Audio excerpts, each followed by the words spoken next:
हाँ बच्चों, most welcome. देखिए, आपके हिंदी कंपलसरी में एक प्रश्न आएगा 3 नंबर का, लेखक परिचय या कवि परिचय। 3 नंबर का प्रश्न आने वाला है और इसमें आपका जीवन परिचय के साथ साथ आपको साहित्यिक परिचय भी लिखना होता है, यानी व्यक्तिगत और साहित्यिक दोनों लिखने होते हैं। तो आज की जो हमारी ये क्लास रहेगी, इसमें हम कुछ खास इंपॉर्टेंट जो आपके लेखक परिचय हैं वो करने वाले हैं और 100% आप मानिए ये जो 3 हम लेखक परिचय करेंगे उसमें से एक निश्चित रूप से आपको परीक्षा में मिल जाएगा। तो अच्छी तरह से तैयार करके जाना, सिंपल तरीके से ट्रिक के साथ याद करा दूंगा। रचनाएं कैसे याद करनी है, लेखक को कैसे याद करना है, इनका बचपन, इनका जीवन, इनका जन्म, सब कुछ हम पढ़ने वाले हैं। तो हिंदी अनिवार्य के लिए सबसे पहला जो हम पढ़ने वाले हैं वो है हजारी प्रसाद द्विवेदी जी का। ठीक है, याद रखना, हजारी प्रसाद द्विवेदी जी का जीवन परिचय, लेखक परिचय या फिर यूं कह सकते हैं साहित्यिक परिचय निश्चित रूप से आपके परीक्षा में आने वाला है। अच्छी तरह से याद करना। थोड़ा सा रोचक बात मैं इनके बारे में बता देता हूं। हजारी प्रसाद नाम इनका पड़ा हजारी। कहते हैं कि जब इनके पिताजी, मतलब जब इनका जन्म हुआ था ना, तो उस दिन इनके पिताजी एक मुकदमा जीत गए थे जो उन पर पहले से चल रहा था। तो कोर्ट कचहरी में जो मुकदमा उस दिन जीते जिस दिन इनका जन्म हुआ था, और जीतने के कारण उनको, इनके पिताजी को 1000 रुपये मिले थे। तो अब देखो कितनी रोचक बात है, 1000 रुपया मिलने के कारण उस मुकदमे में जीतने से इनका नाम पड़ गया हजारी, नाम दे दिया हजारी, 1000, तो हजारी प्रसाद। ठीक है, इसलिए ये हजारी प्रसाद द्विवेदी जी इनका नाम है। बड़ा रोचक, अब आपको अच्छी तरह से याद रह जाएगा, भूलोगे नहीं। एक और द्विवेदी जी हुए हैं बच्चों, यहाँ पर आपको बस हजारी प्रसाद का नाम याद रखना है। ठीक है ना, महावीर प्रसाद द्विवेदी हुए दूसरे। तो अभी हम पढ़ेंगे हजारी प्रसाद द्विवेदी। हमारे सिलेबस में हजारी प्रसाद द्विवेदी जी है, महावीर प्रसाद द्विवेदी जी नहीं है। सबसे पहले जीवन परिचय लिखने का तरीका देख लेना। आप जीवन परिचय लिख करके इसे हाईलाइट कर देना। 3 चीजें लिखनी होती है। एक लिखेंगे इनका जीवन परिचय, दूसरे पॉइंट पे हम लिखेंगे इनका साहित्यिक परिचय, आपको लिखना है ना, साहित्यिक परिचय। और उसके बाद फिर आप लिखेंगे इनकी प्रमुख रचनाएं। ठीक है ना, साहित्यिक परिचय। तो ऐसे करके हम पढ़ने वाले हैं। तो सबसे पहले बात करें, जब जीवन परिचय में सबसे पहला बच्चों आता है इनका जन्म। 3-4 चीजें याद रखिए। सबसे पहले इनका जन्म लिखना है, इनके माता पिता का नाम अगर आपको याद रहता है तो लिखना है, इनका बचपन कहाँ बीता था, इन्होंने अपनी प्रारंभिक शिक्षा कहाँ से प्राप्त करी थी, और इनका निधन जो है वो कब हुआ था। बस जीवन परिचय में यही चीजें लिखी जाती है। तो सबसे पहले अगर हम बात करें इनके जन्म की, तो इनका जन्म जो है वो बच्चों 1907 में हुआ था। 1907 में दुबे का छपरा, है ना, बलिया जिले में छपरा नामक गांव में हुआ था। दुबे का छपरा, दुबे का बलिया जिले के छपरा नामक गांव में उत्तर प्रदेश में हुआ था। याद रहेगा। 1907 में और किसका जन्म हुआ था बताइए। अगर आपको याद है तो आपको बताना है 1907 में, कंपैरेटिवली याद करना। सबसे पहला चैप्टर आपका किसी कवि का जन्म हुआ था 1907 में, याद करिएगा। याद आया आपको? बच्चन साहब, हरिवंश राय बच्चन साहब का जन्म भी 1907 में हुआ था। इसी तरीके से अगर कंपैरेटिवली याद करते हो ना, तो 1905 में आपको याद रखना है, हमारा एक पाठ है बच्चों, आपने बाजार दर्शन, जिसके लेखक है जैनेन्द्र कुमार, तो उनका जन्म 1905 में हुआ था। आप है ना एक लिस्ट बना लीजिए, वहाँ पे सभी लेखकों के और कवियों के नाम लिख दीजिए, उनका जन्म लिख दीजिए, उनका बचपन का नाम अगर कोई है तो लिख दीजिए, कहाँ पे हुआ था जन्म, कब हुआ था नाम, है उनके कंपेरेटिवली पास में लिखेंगे तो आपको सारी चीज़ याद हो जाएगी। नहीं तो मैं एक क्लास आपको अवेलेबल करा दूंगा।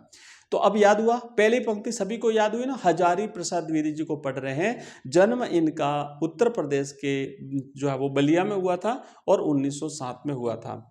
इनके पिता का नाम याद रखना, अनमोल द्विवेदी, बड़े अनमोल थे, इसलिए तो इनको इनके जन्म पर 1000 रुपये मिले थे। तो याद रहेगा ना, अनमोल। और माता कैसी थी? ज्योतिषमयी थी, बड़ी ज्योति थी माता, ज्योतिषमयी थी। तो इसीलिए ज्योतिषमती माता का नाम था ज्योतिषमती, पिता अनमोल थे और ये खुद हजारी थे। याद रहेगा। आगे बढ़ते हैं। प्रारंभिक शिक्षा घर में हुई थी, उसके बाद ये काशी चले गए। काशी, जिसे हम बनारस भी कहते हैं, जिसे हम वाराणसी कहते हैं। और इसके बाद फिर जो है वो ये लखनऊ विश्वविद्यालय से इन्होंने उच्च शिक्षा प्राप्त करी। बाद में आप शांति, आपको भारत सरकार ने पद्म भूषण से इन्हें अलंकृत किया था। ठीक है। तो अब देखो, हालांकि ये जो इनका पुरस्कार है ना, ये अपन साहित्यिक परिचय में लिखते थोड़ा बेटर रहता है, पर हमने यहाँ पर भी लिखा है। तो यहाँ पर आपको इतनी चीजें याद रखनी। अच्छा, 1979 में दिवंगत हुए, 1907 में जन्मे, 1979 में इनका निधन हो गया। तो अब क्या क्या चीजें, सबसे पहले जन्म हुआ था इनका दुबे का छपरा, दुबे का दुबे का छपरा नामक गांव है, तो बलिया जिले के दुबे का छपरा में हुआ था, ध्यान रखना। ये 1907 में। पिता जो है अनमोल थे, माता इनकी ज्योतिषमती थी, और प्रारंभिक शिक्षा घर में हुई थी। उसके बाद काशी चले गए, लखनऊ चले गए, वहां से उच्च शिक्षा प्राप्त करी। 1979 में इनका निधन हो गया था, और भारत सरकार ने इनको पद्म भूषण दिया था। तो ये अपन नेक्स्ट उसमें साहित्यिक परिचय में लिखेंगे। आइए आगे बढ़ते हैं। और कोशिश करनी है ये पॉइंट वाइज आपको लिखना है, ठीक है ना, पॉइंट वाइज ही आप लिखें इनका जीवन परिचय, साहित्यिक परिचय। जीवन परिचय लिखने के बाद हम लिखेंगे इनका साहित्यिक परिचय। साहित्यिक परिचय में क्या लिखा जाता है कि इनकी शैली कैसी थी, इन्होंने और किन किन चीज़ों के बारे में लिखा है, इनको किस किस शाखाओं का ज्ञान था, इनकी रचनाएं कौन सी है, वो सारे लिखेंगे। तो सबसे पहली बात तो कि ये निबंधकार हुए हैं, है ना। हजारी प्रसाद द्विवेदी कैसे हुए हैं, निबंधकार हुए हैं। इन्होंने बहुत सारे निबंध लिखे हैं, हालांकि निबंध के अलावा बहुत सारी रचनाएं और भी लिखी हैं। इन्होंने निबंधकार के अलावा इतिहास, समालोचना, उपन्यास आदि क्षेत्र में अपनी साहित्यिक प्रतिभा का परिचय दिया है। और इसके अलावा इन्होंने भारतीय दर्शन, भारतीय संस्कृति, भारतीय इतिहास और भारतीय दर्शन, ये इनके प्रिय विषय रहे हैं। ये साहित्यिक परिचय में लिखना है, ये साहित्य में जाएगा, समझ रहे हो ना आप। एक निबंधकार हैं, साथ ही साथ एक समालोचक हैं, साथ ही साथ जो है वो इतिहास और इन्होंने उपन्यास आदि का भी अध्ययन किया है, लिखा है। और लिखेंगे आप भारतीय संस्कृति, भारतीय इतिहास और भारतीय दर्शन का अध्ययन भी इन्होंने किया था। इनकी भाषा में तत्सम शब्दों के साथ साथ देशज और उर्दू शब्दों का प्रयोग भी हुआ है। तत्सम शब्द जो होते हैं बच्चों, मूल शब्द जो होते हैं, जो संस्कृत के शब्द होते हैं, तो संस्कृत के शब्द, साथ ही साथ उर्दू जो कि उस समय की भाषा थी, और उर्दू और साथ ही साथ देशज शब्दों का प्रयोग भी इन्होंने किया है। अंग्रेजी शब्दों का प्रयोग भी इनकी भाषा में हुआ है। आप ये कह सकते हैं बहुमुखी प्रतिभा के धनी हजारी प्रसाद द्विवेदी जी जे। आप ये इनकी सारी ये चीजें लिखेंगे। नेक्स्ट लिखेंगे इनका इनकी शैली वर्णनात्मक, विचारात्मक, भावनात्मक, व्यंग्य, विनोद, उद्धरणात्मक, समीक्षात्मक थी। और साहित्य आपके लिए मनुष्य के मानसिक और चारित्रिक उन्नयन का साधन है। और अब इनकी रचना लिखेंगे। तो रचनाओं में देखो, पिछली बार यहां से एक इनकी रचना से प्रश्न बना था, डायरेक्ट प्रश्न न पूछ करके यहां से प्रश्न बना था। वो क्या बना था पता है आपको, ये रचना दी थी परीक्षा में, ऑब्जेक्टिव टाइप में प्रश्न आया था, बाण भट्ट की आत्मकथा किसकी रचना है। तो इसीलिए जितनी भी रचना है, जितने कवि हैं, जितने लेखक हैं, उनकी अन्य जो रचनाएं अपने सिलेबस में जो नहीं है लेकिन उनके परिचय में दी हुई है, वहां से भी प्रश्न बन सकता है। तो अब याद रखना यहाँ पे कि जब इनकी रचनाओं में जाते हैं हजारी प्रसाद, ध्यान रखना, तो एक तो फूलों वाली रचना है इनकी। क्या फूलों वाली, अशोक के फूल, कुटस के फूल, ये दोनों निबंध है। और ये निबंध है तो ये निबंधकार, सबसे पहले तो ये निबंधकार रहे हैं, ध्यान रखना। उसके बाद फिर इन्होंने इतिहास का अध्ययन भी किया है, इन्होंने साहित्य का अध्ययन भी किया, वो सारी चीजें बाद में आएगी।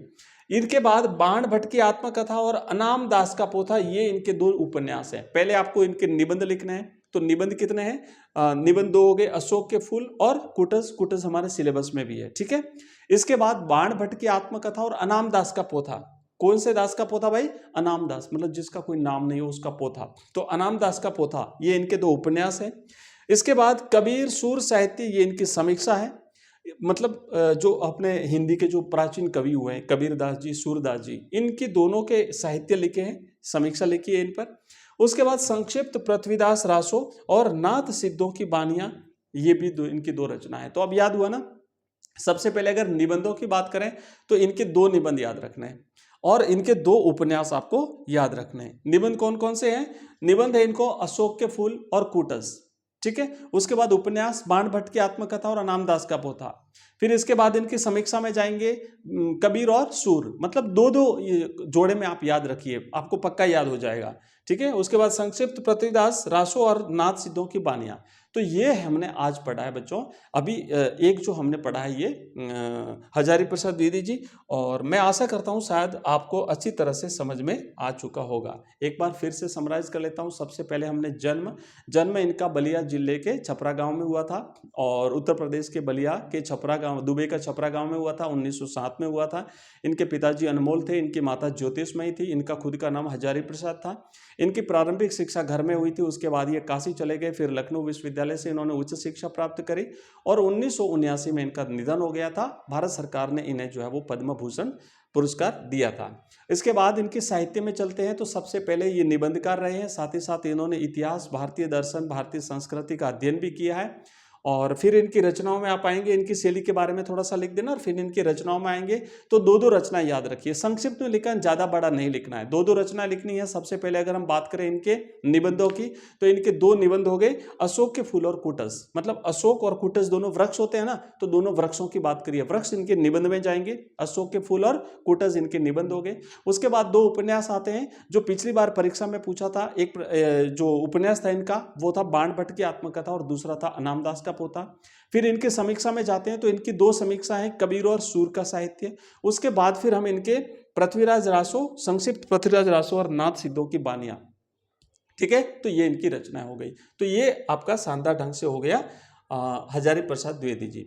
दूसरा प्रश्न है वो है फणेश्वर नाथ रेणु का जीवन परिचय लिखिए, जीवन परिचय लिखिए। देखो फणेश्वर नाथ रेणु इंपॉर्टेंट है, ये एक आंचलिक कथाकार हैं और निश्चित रूप से इनकी जो रचना है वो भी अंचल विशेष का प्रतिनिधित्व करती है, और नाम भी उनके ऐसे ही हैं। बड़ी ट्रिक के साथ में मैं आपको याद करा दूंगा, बिल्कुल संक्षिप्त में लिखना है।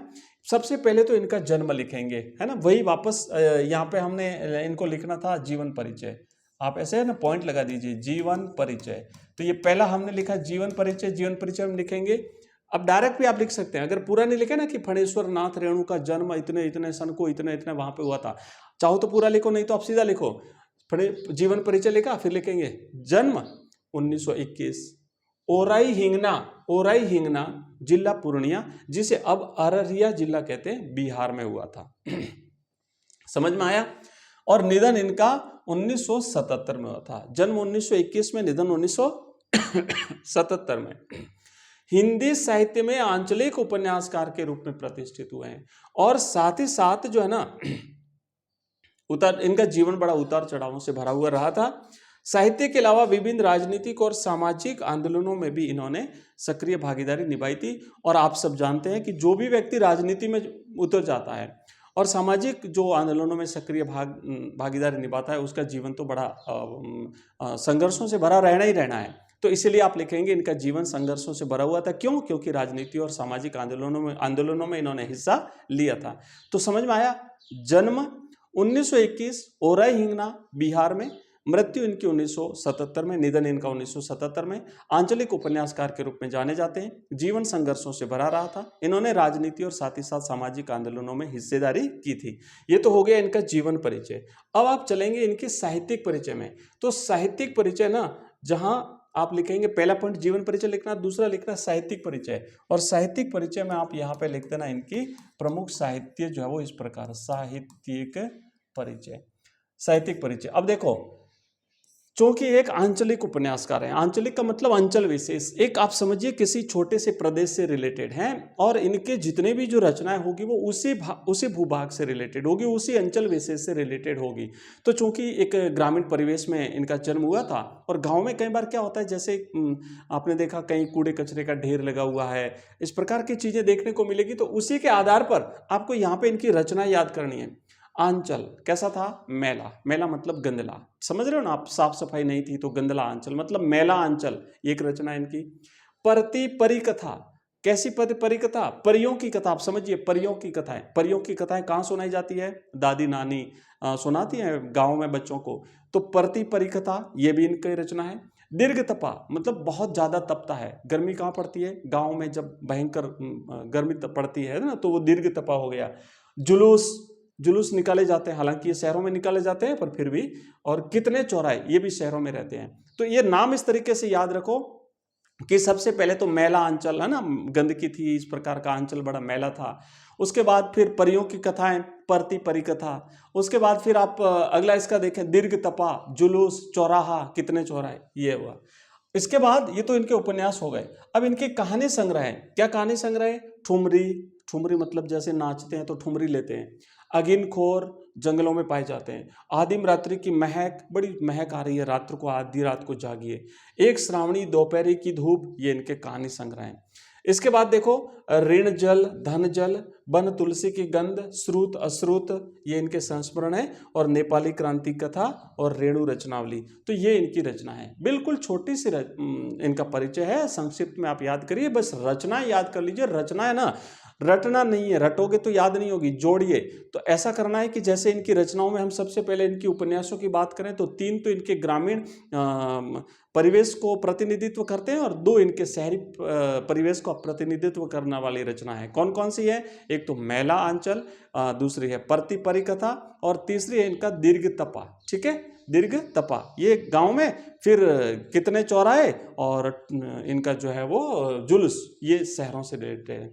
फिर बात करते हैं इनकी कहानी संग्रह, तो ठुमरी, अगिनखोर, आदिम रात्रि की महक, ऐसे याद कर लेना, जोड़ना थोड़ा चीजों को, परिवेशों के साथ जोड़िए, परिवेश के साथ जोड़िए, याद हो जाएगा। ठीक है, ये इनका हुआ, हमने किया रेणु जी का। और अब हम करेंगे धर्मवीर भारती जी का, या फिर एक काम करते हैं, ये जो धर्मवीर भारती जी का परिचय है ये हम नेक्स्ट क्लास में करेंगे। एक क्लास में 2 कर लेते हैं और 2 हम अगली क्लास में कर लेंगे। तो इस तरीके से छोटे छोटे क्लासें आप लोगों के लिए उपयोगी रहेगी, आप इन्हें पढ़िए अच्छी तरह से और 100% ये इसी में से आपको मिलने वाला है, ध्यान रखना, अच्छी तरह से याद कर लेना। ठीक है, धन्यवाद।